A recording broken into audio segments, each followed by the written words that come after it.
Liberando sus frenos. Hace muchos años, cuando comencé a estudiar las emociones negativas, el punto más crítico que descubrí fue que no se puede hacer ningún progreso hacia la salud, la felicidad, el amor y el cumplimiento del potencial mientras se insista en mantener intactas las emociones negativas. Y lo único bueno de las emociones negativas, si es que tienen algo de bueno, es que las emociones negativas no son permanentes. Lo dice hasta Sigmund Freud, no hay un lugar permanente para las emociones negativas en el subconsciente. En otras palabras, son visitantes indeseados. Son hábitos negativos o patrones de respuesta negativos que pueden eliminarse, y el punto inicial para eliminarlos es entender de dónde vinieron y entender cuáles fueron los factores causales, volviendo a la niñez temprana, que desencadenó el desarrollo de las emociones negativas y nos han dado como adultos una predisposición a ser negativos de una u otra forma. Esto nos lleva al condicionamiento de la niñez temprana. Recuerden que ya dijimos que el punto inicial de los patrones de hábitos negativos compulsivos e inhibitorios era la crítica destructiva. La crítica destructiva es el gran destructor. La crítica destructiva destruye a las personas en su interior y las deja caminando en círculos por fuera. Muchas personalidades han sido minadas y destruidas, mucha autoestima ha sido puesta de lado como resultado de la crítica destructiva más que cualquier otra cosa que podamos imaginar. La crítica destructiva es el gran asesino. Ahora, ¿por qué es eso tan malo? Sabemos que los niños en sus primeros años y al ir creciendo tienen una necesidad tremenda de amor y aprobación de sus padres. De hecho, muchos psiquiatras y psicólogos han dicho que la razón número uno de la enfermedad mental en los adultos es el retiro de amor o el amor no expresado. Sabemos que cualquier persona con prestigio, una persona que es importante para un niño, tiene un impacto enorme en ese niño, y los niños hasta la edad de 6 años tienen muy poca habilidad para discriminar entre una crítica válida y una crítica inválida. Lo que esto significa es que todo lo que diga un padre o un pariente mayor o una persona mayor, cualquier cosa que diga una persona de prestigio o una persona importante para un niño es aceptada como cierta. Es aceptada como una representación válida de la realidad. Si una madre dice eres un niño malo, o si un papá dice eres flojo, si alguien dice no eres dependiente, o si alguien dice que somos estúpidos o tontos o feos, el niño no tiene capacidad alguna para discriminar entre lo válido y lo no válido.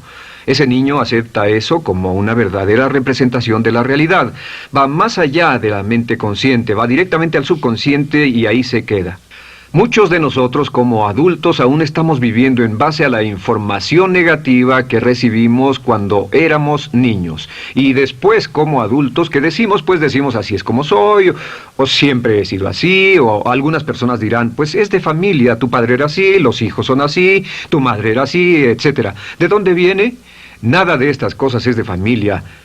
Por ejemplo, cuando estaba creciendo, mis padres habían sufrido la depresión y la depresión les produjo un impacto enorme.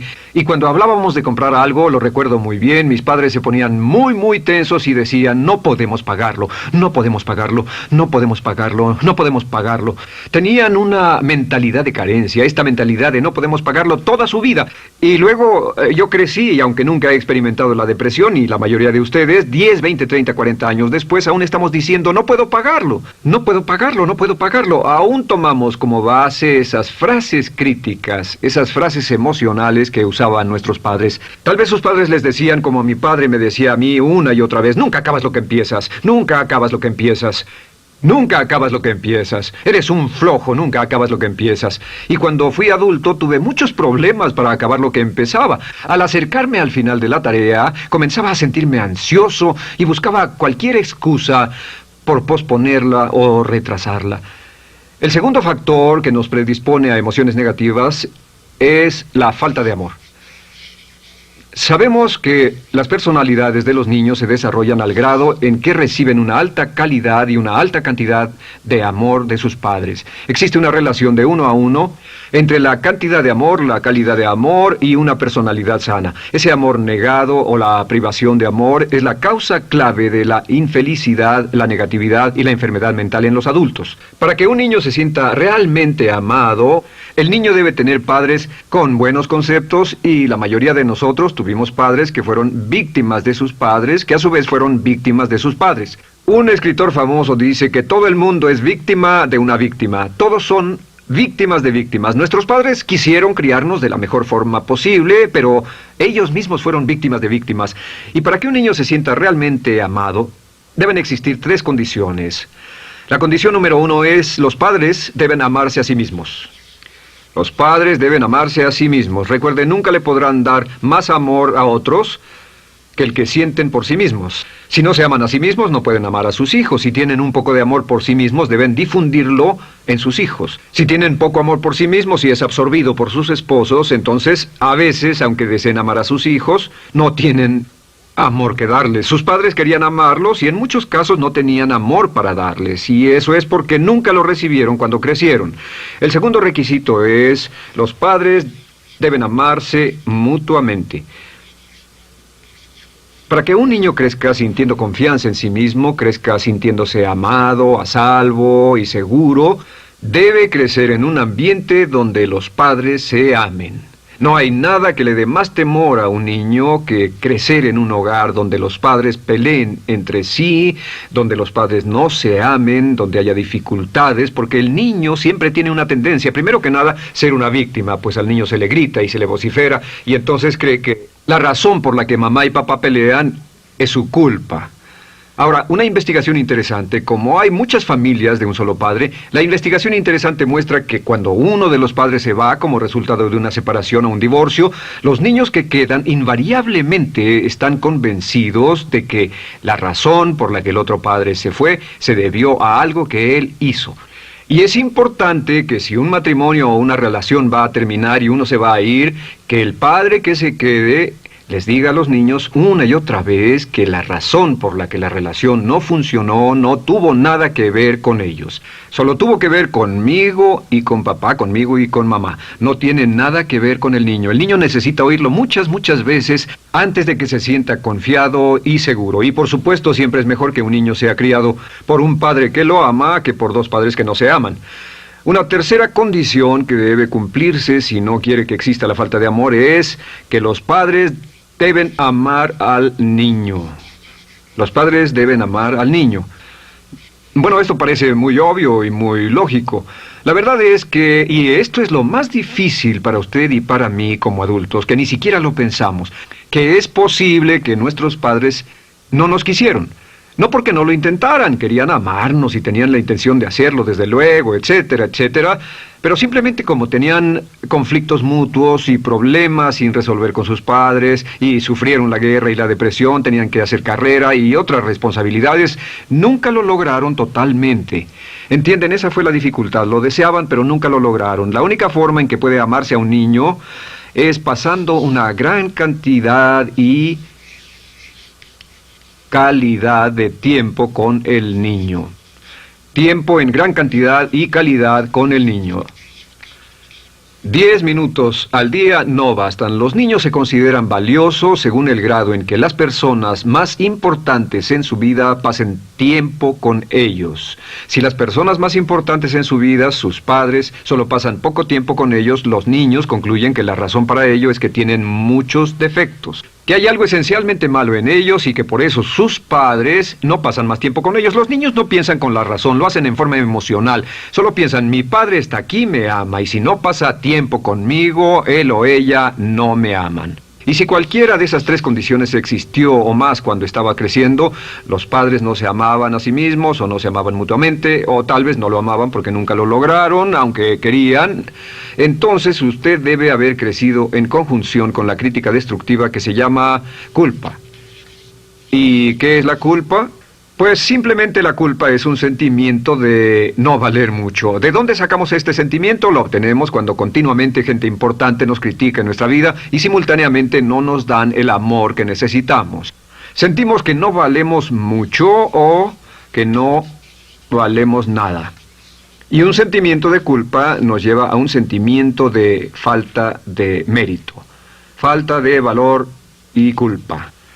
Y esa culpa, ese sentimiento de falta de mérito, es el mayor problema del siglo XX, la principal fuente de enfermedad mental. Es la fuente principal de los problemas en las relaciones, la fuente principal de enfermedad psicosomática, la fuente principal de la mayoría de los problemas que afectan a nuestra sociedad. Es el profundo sentimiento de culpa y falta de mérito que se expresa o se esconde en los pensamientos o en la actitud: no valgo suficiente, no valgo suficiente. No valgo suficiente. Ya hablamos de la autoestima y de lo importante que es. La autoestima significa me quiero mucho, me quiero mucho, me quiero mucho, me quiero mucho. Las personas que han sido criadas con críticas destructivas durante su vida no solo no se agradan a sí mismas, no sienten que sean lo bastante buenas para nadie, y en muchos casos están llenos de odio por sí mismos. Se odian a sí mismos, se autocondenan o se detestan. Y verán que esto sale en sus conversaciones y sale en sus relaciones con otras personas. Las personas que no se quieren a sí mismas, aunque quieran tener buenas relaciones, simplemente no son capaces de ello. Las personas que piensan que no son buenas para nada siempre lo hacen aflorar, siempre será un problema. Ahora, ¿cuál es la razón principal de la culpa? ¿De dónde viene la culpa? La culpa viene de 3 fuentes negativas: padres negativos, influencias negativas o religión negativa. Una de las 3. Cualquiera de estas 3 usa la culpa. De la culpa se valen y aprovechan, en especial los padres y las organizaciones religiosas, por 2 razones. Una es el castigo.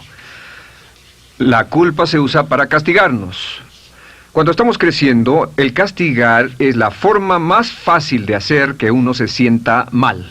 Nuestros padres nos hacen sentir mal castigándonos físicamente o sermoneándonos o regañándonos. Y el castigo es una forma muy eficaz de irnos conformando o de conseguir que hagamos lo que los demás quieren. La segunda razón por la que se usa la culpa cuando se practica en forma consciente, y algunas organizaciones la practican así, es para tener más control emocional en especial, porque se puede controlar a una persona emocionalmente con culpa y manipular su comportamiento.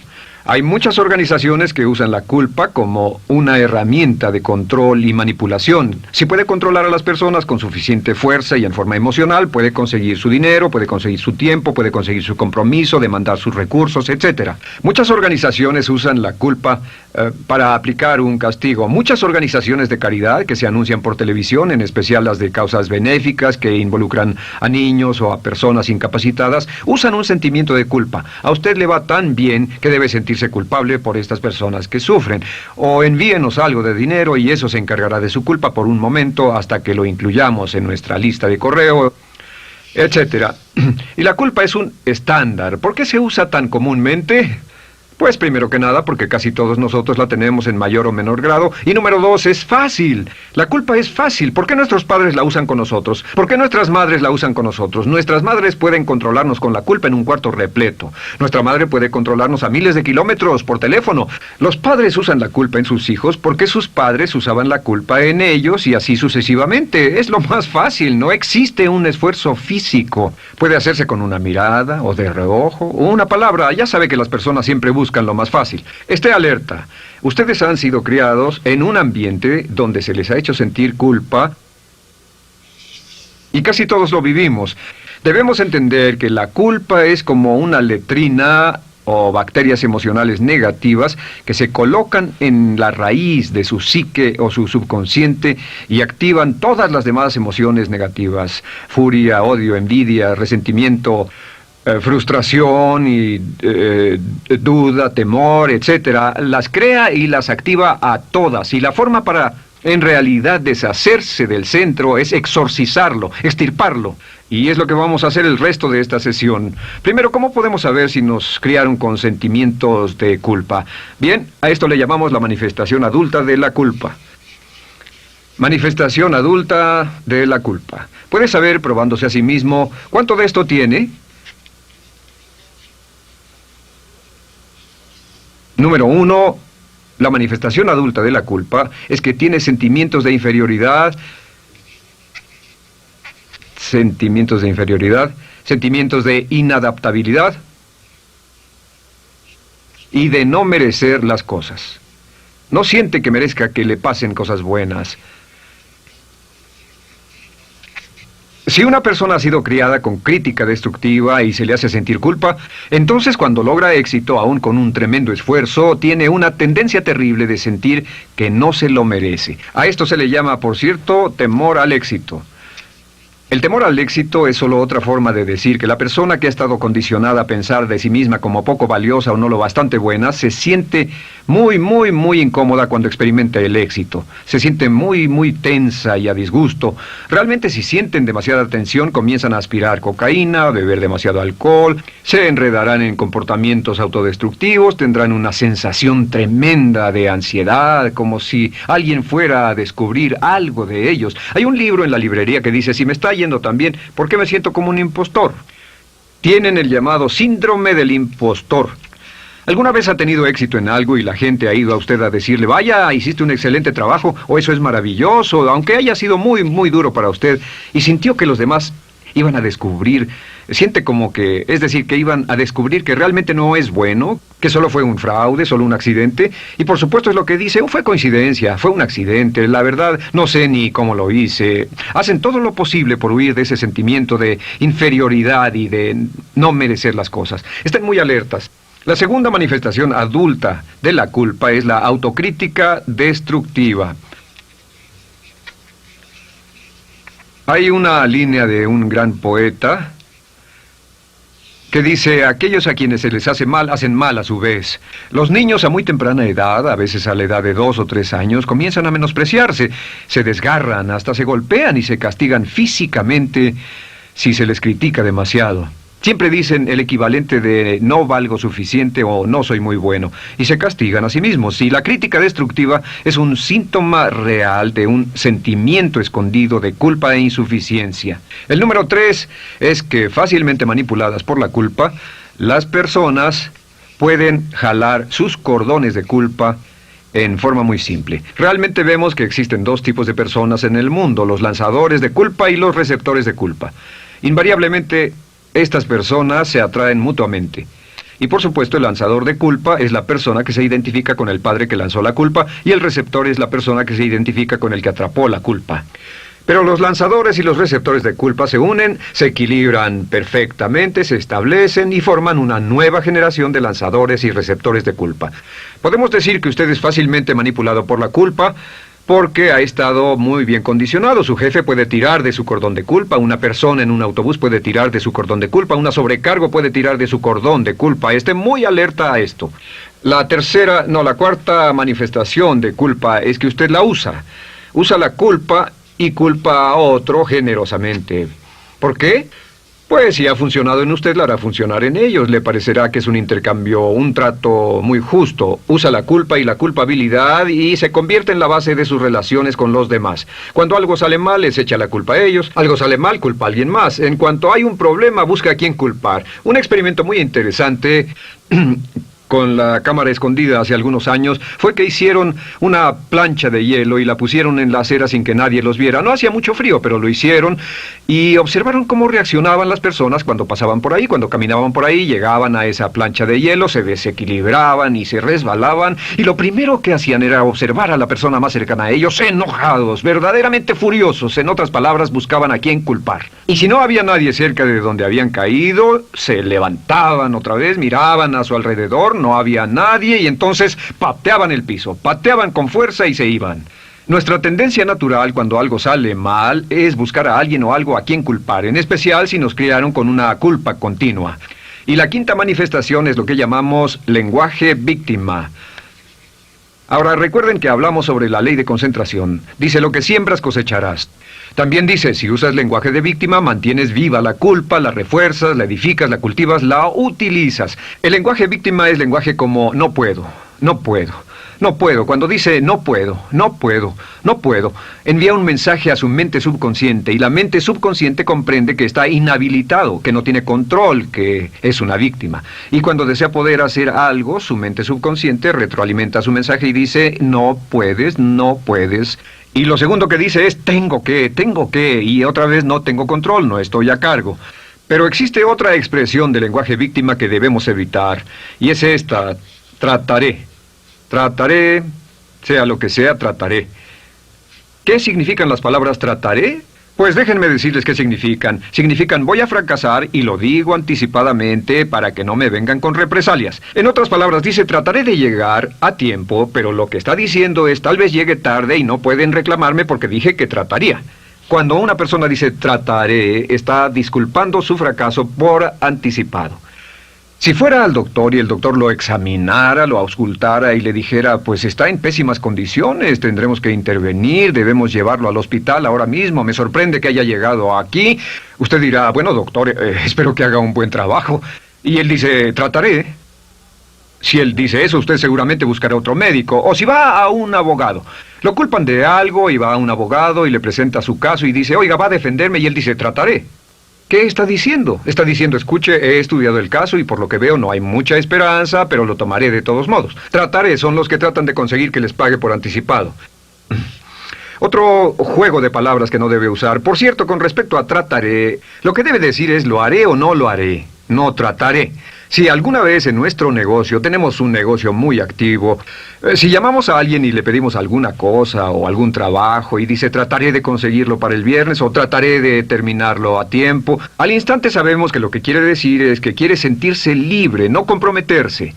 Así que nunca dejamos que nadie se vaya con un trataré, debe ser hecho o no, y queremos obtener una seguridad. Si hace falta, nosotros lo hacemos. Cuando dicen trataré, lo que están haciendo es que se están lavando las manos. Esté alerta, la otra palabra es desearía.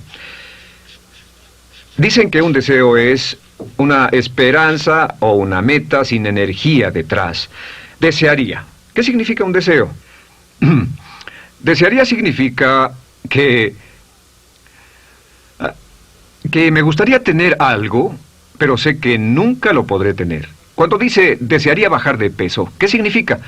Las palabras no dichas son, pero sé que no puedo. ¿Por qué no? Por las excusas que tiene y el metabolismo que tiene y los problemas, etcétera. Siempre hay razones por qué debe salir, etcétera. Desearía dejar de fumar, desearía estar en forma. Desearía, desearía, desearía. Cuando usa la palabra desearía, le muestra al subconsciente que esto es algo que no cree que le sea posible lograr o adquirir. Entonces el subconsciente descarta completamente esto como meta y no le da energía, ni motivación, ni impulso, ni deseo de lograrlo. Así que esté muy alerta al lenguaje víctima. Esté alerta a la expresión sí, pero. O lo haría, sí, pero. Alguien le dice, haga esto, y usted dice, sí, pero. La palabra pero, por cierto, es el gran borrador. Si una persona le dice, podría incrementar sus ingresos o incrementar su rendimiento, ser una persona mejor o más feliz o bajar de peso o lo que sea, no importa. Y usted dice, sí, pero. Lo que está diciendo es que está borrando toda la aseveración que ha dicho antes. Manda un mensaje a su subconsciente que dice, no hay posibilidad. Y no hace esfuerzo, no otorga energía, no ejerce capacidad alguna hacia el logro de esa meta. Y las personas que han sido criadas con culpa tienen 5 cualidades o 5 manifestaciones de adultos. Una es que se sienten inferiores, se sienten inadecuadas, sienten que no merecen que les pasen cosas buenas. Estén muy alertas a eso. El número 2... se autocompadecen continuamente, usan la autocrítica destructiva. El número 3, usan la culpa y la culpabilidad en ellos y en otros. El número 4, son manipuladas por la culpa. Y número 5, usan lenguaje víctima. Así que, ¿cómo nos deshacemos de la culpa? ¿No es sorprendente cómo se aclara esto? Este pizarrón, todo se borra. Tengo una varita mágica cuando me voy a sentar al escritorio. Entonces, ¿cómo nos deshacemos de la culpa? Para deshacerse de la culpa...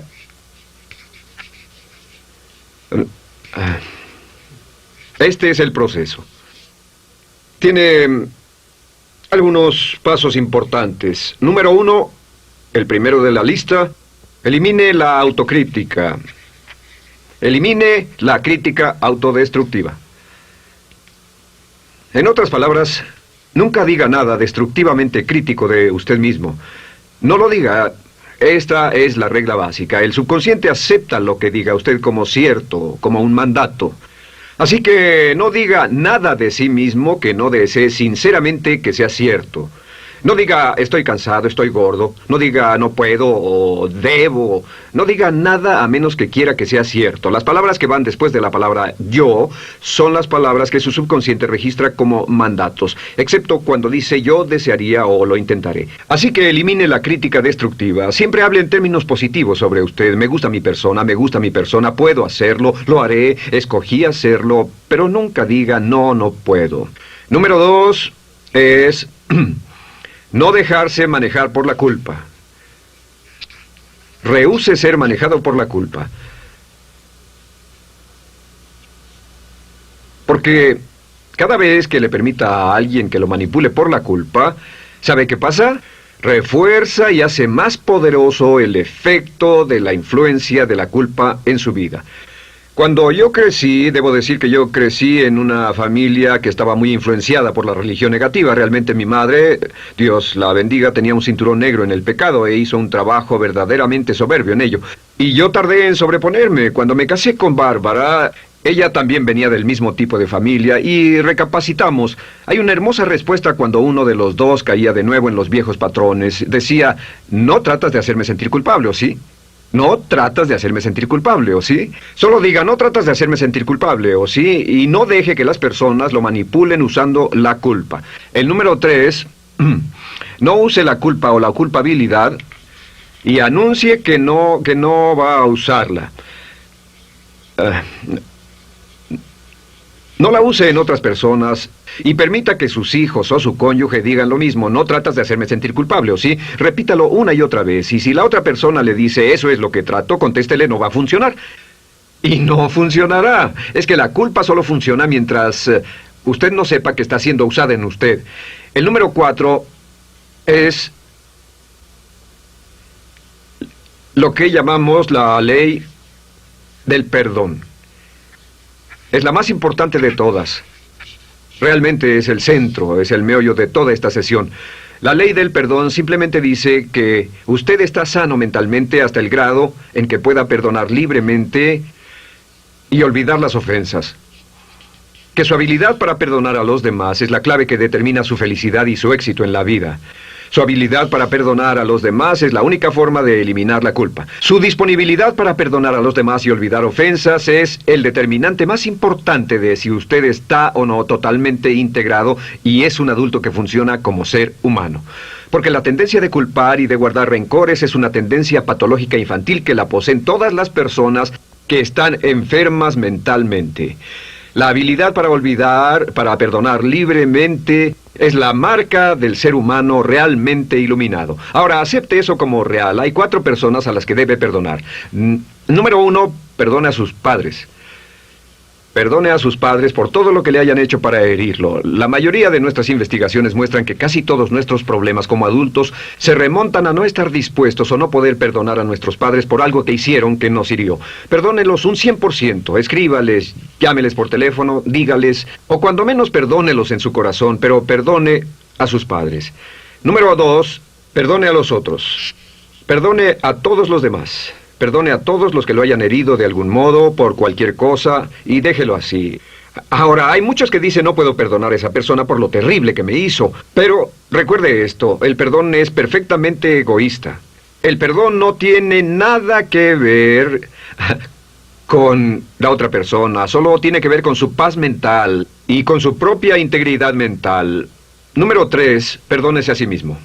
Perdónese por todas las cosas débiles, tontas, insensatas y estúpidas que haya hecho, porque todas las personas han hecho cosas tontas, insensatas, estúpidas y ridículas, pero perdónese en un 100%. Y finalmente, la última parte de esto, si ha hecho algo que hirió a alguna persona, vaya a disculparse. Es sorprendente el hecho de vidas que se arruinan año tras año por personas que no tienen la fortaleza intestinal, las agallas y el valor para decir lo lamento. Una de las cosas más importantes es desarrollar carácter hasta el grado en el cual hacemos las cosas que son muy difíciles para nosotros, hasta el grado en el cual hacemos las cosas que sabemos que están bien, aunque sean difíciles, en especial cuando son difíciles emocionalmente. Y la clave para deshacerse de la culpa, la clave para ser una persona total y completamente positiva, es perdonar a los demás. Perdone a las personas con quienes ha sostenido una relación. Perdone a sus jefes anteriores. Perdone a los amigos que lo han herido. Perdone las inversiones que estuvieron equivocadas. Perdone a los jefes que lo despidieron. Perdone a sus padres. Perdone a todo el mundo. Desarrolle una actitud hacia la vida con la que rehúsa guardarle rencor a los demás. Solo repita una y otra vez: los perdono a él o a ella por todo. Los perdono por todo. Los perdono por todo. Y eso es todo. La clave para librarse de las emociones negativas es rehusarse totalmente a continuar con cualquier situación negativa. No olvide que es un acto muy egoísta y será tan egoísta como usted quiera. El acto del perdón lo libera y libera a la otra persona y le garantiza que se moverá rápidamente hacia el cumplimiento de su potencial.